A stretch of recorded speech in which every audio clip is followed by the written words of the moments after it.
Hemmäňize salam. Bugünkü deňeşdirme maddalary madda edip duran atomlaryň, elementleriň arasyndaky baglanşyk we adamlaryň gatnaşyklaryny birleşdirip duran, mysal üçin maşgala edip duran, söýgüli edip duran, dost, goňşy we şoňa meňzeş edip adamlar baglanşdyryp duran baglanşyklaryň deňeşdirmesi bolar. Geçen sapakda biz metallary erkekler bilen deňeşdirdik, metal dälleri aýallar bilen deňeşdirdik.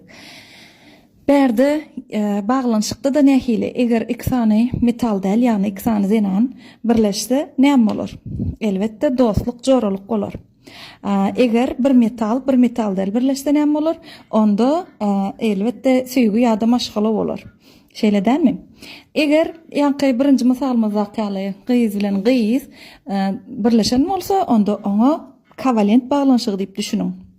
Egerde bir gyýyz bir oglan sataşan bolsa, söýge melegelen bolsa, oňa ion baglanşygy diýip düşünüň.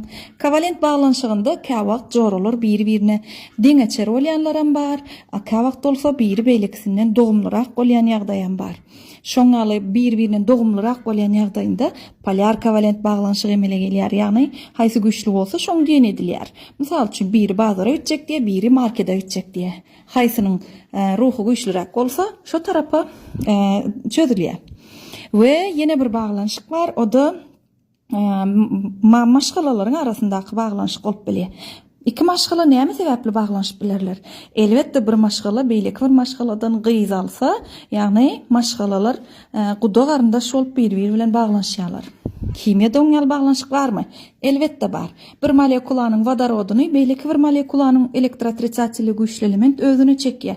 Şeýle ýagdaýda vodorod baglanşyk. Oglalaryň dostlugyna degişli baglanşygymyz galdy.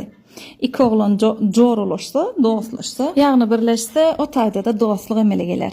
We olar bir-biriniň kemçiligine ýa-da artykmaçlygyna seretmän bir-birini doldurup, gowy gatnaşykda saklap, dostluk emele getirýärler. Beýle gatnaşygam kimiyada bar. Ýani biz erkekler metallar bilen deňeşdirdik. Metal öz elektronlary bilen özüniň kemçiligi we aýratynlyklary bilen tapawutlanyp, beýleki bir metal bilen birleşip, splav emele getirýär. Şonda elektronlaryň metallar bilen arasynda metal baglanşygy ýüze çykýar. Görüşimiz ýaly biz